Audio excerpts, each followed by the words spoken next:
আসসালামু আলাইকুম। একটা কথা বলে আপনাদের সাথে শেয়ার করি। আমি প্রায় ২-২.৫ বছর হয়ে গেছে বাড়িতে যাই না। বাচ্চার যেকোনো একটা ঝামেলা আমার লেগে থাকে সবসময়। সে কারণে বাড়িতে যাওয়া হয় না। তো মার সাথে রেগুলার কথা হয়। কিন্তু যখন আমার মার দিকে তাকায় থাকি না, তখন খুবই কান্না আসে। ছোটোবেলায় মা ছাড়া একদিনও ঘুমাতে পারি নাই। যেখান হোক আমার মা এনে দাও আমার কাছে, আমার এত খারাপ লাগতো। আর এখন মা ছাড়া আমি কোনো সময় কোথাও যে থাকি নাই। আর যখন বড় হয়ে গেছি, নিজের লাইফটা বুঝতে চেষ্টা করেছি, সেই সময় আমি বাইরে বাইরে থাকি।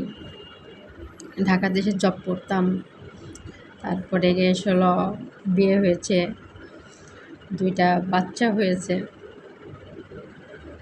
কিন্তু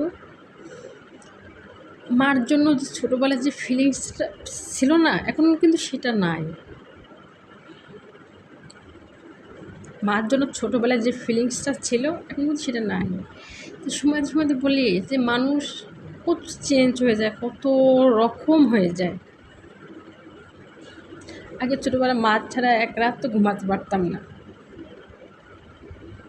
আর এখন মা ছাড়া কত দিন, কতটা সময়, কতটা বছর পার হয়ে যাচ্ছে।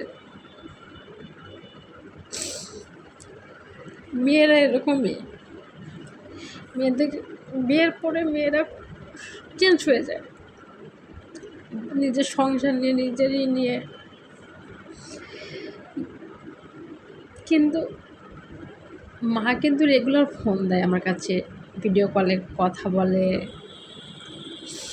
কিন্তু আমার না মধ্যে মাঝে যখন খুবই খারাপ লাগে, মনে হয় কি মার কাছে ছুটে যে মাকে একটু জড়িয়ে ধরে বলি, মা তোমাকে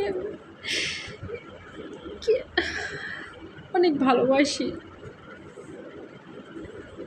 আমার মাও জানে সেটা, আমি মাকে অনেক বেশি ভালোবাসি। আমার 3 ভাই বোনের মধ্যে মা সবথেকে বেশি আমাকে ভালোবাসে। আর 3 ভাই বোনের ভিতরে আমি দূরে থাকি।